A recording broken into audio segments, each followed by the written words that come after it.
Ladies and gentlemen, get your beach towels, find your sunglasses, grab your favorite YouTube sponsor-approved Safe for Work beverage, because it is time for BSW Summer Bash. At this month's pay-per-view, we saw twists, turns, sunburns, and a whole lot of top-notch wrestling. But what kind of wrestling company would we be if we didn't tell you all about it? To get you caught up on the action, we have, as always, our perennially pernicious, pescatarian preparatory person of pure preventionary pervasiveness, Nikki Savage. Oh yeah! Summer Bash 2020. Brought to you by Broken Script Wrestling. Yeah, that's right, huh? Got a lot of good matches in store for you guys tonight. GMs alike and all the roster members and the users out there. Thanks for tuning in one more time. Yeah, here we go. It's gonna be a fun one. Brought to you by Don Henley. The Boys of Summer, yeah, we're starting off the show hot. Yeah, we're starting off with a little bit of spice, a little bit of beef, a little bit of a snapping into a Slim Jim, if you know what I mean. Before the first match, which is a Cruiserweight title shot for Caristico against the champion, Drake Maverick, who's gonna climb to the top, who's gonna drop an elbow, if you know what I mean. We'll call someone in there to pick up that meat stick, Nikki. But my courageous colleague is right. Caristico has never even sniffed a title match in BSW, but he gets his chance against Drake Maverick, who we're amazed can even stand after his months-long quest to find our truth. Maverick took home the gold after a short but brutal Falls Count Anywhere match, after putting Caristico's lights out with a gun stun. But to be honest, I'm a little concerned the rest of the matches won't be able to follow that auspicious opener. Now don't you worry, there's a lot of great matches in store for you tonight. We got a lot of history in the making. Broken Script Wrestling provides you the second annual Summer Bash. It's a party at the beach, and who wants to party none other than Disco Inferno for the Defiance title in a ladder match against Bryan, the straight shooter. He's not joking around. He wants the championship gold around his waist. It's no secret Disco Inferno has been using biological warfare to get the better of his opponents in matches. But after losing his Cruiserweight title to Drake Maverick and his Dark Horse title to DDP, many wonder if BSW had found a cure for the disco fever in record time. Those suspicions were not laid to rest on this night, as Bryan controlled most of the match and looked like he had put the prospective NWO Wolfpack member out of the match for good with a vicious clothesline into the corner.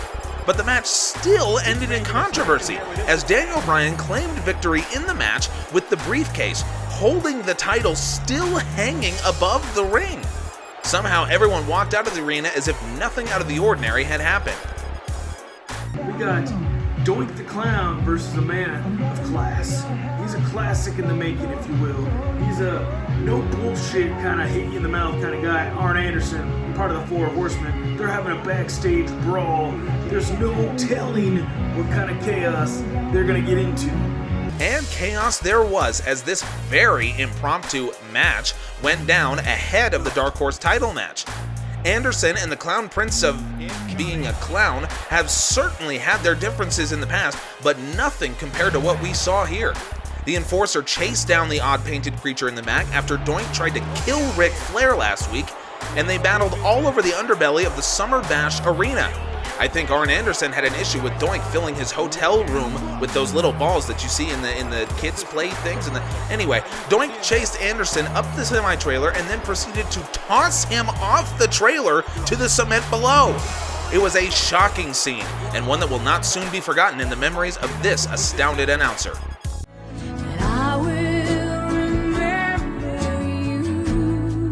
For another title match, we got the Wolfpack in a Hell in a Cell with the Usos. Now, I don't even know which Wolfpack member is going to be in the cell. I don't think the Usos do either, because no one wants to be stuck inside of a cell with no way in, no way out. Nikki, I think No Way Out is something else. Regardless, Scott Hall and Disco Inferno drew the short straws and were forced to step into the cage against the tremendous brothers. The Usos showed their teamwork and communication is second to none, as a Jimmy Uso superkick flattened Disco, and then another one knocked the life out of Scott for good measure. The Usos retain their tag belts, and we move on. It's me, it's DDP. Folks, I can't believe it. The Dark Horse champion himself, Diamond Dallas Page, is actually here with us in studio. albeit a little unexpectedly. Yeah. Cut the shit, weird nasally guy. Mr. Page, I'm not sure we can get away with words like that on this broadcast. I don't give a damn. You really thought you were just gonna cruise on past my title match? Me making the Proper 12 locker room proud because it's the Dark Horse division? You pop that tape in and tell people about the match before I diamond cut your ass in the next July, I swear to God. Well, I guess if Mr. Page asks for it, DDP was the first to beat Disco Inferno twice and seemed to be riding high as Dark Horse champion until he came face to face with the Dead Man. The Undertaker proved to be too much for Page as he kicked out of the aforementioned diamond cutter and planted his diamondness with the last ride to win. What in the name of all that is shiny and expensive was that bullshit? No one told you to play me losing. The Undertaker stabbed me with a very small blade, invisible to the naked eye, which made me jerk and lose my grip on his legs. I still could be champion, and we should all... Toni Storm defended her title for the first time in months against Sage Beckett. We've all been looking forward to that one. Yeah, it's been a long time coming. Speaking of long time coming, my lawyers will be in touch with Mr. P shortly, and he has some heck to pay.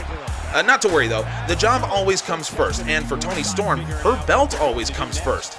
She's had shockingly few title defenses given her abilities, but she showed why she is the rightful women's champion, beating Sage Beckett in shockingly straightforward fashion with a picture-perfect German suplex bridge. We move on to our semi-main event, as the newly formed Bullet Club, longtime BSW fans will know their story well, enters the ring against the Republic, a faction that has yet to truly find their footing. Unfortunately, that would continue here for the fledgling group, as even their hired muscle, Jacob Fatu, couldn't overcome the power of the Bullet Club.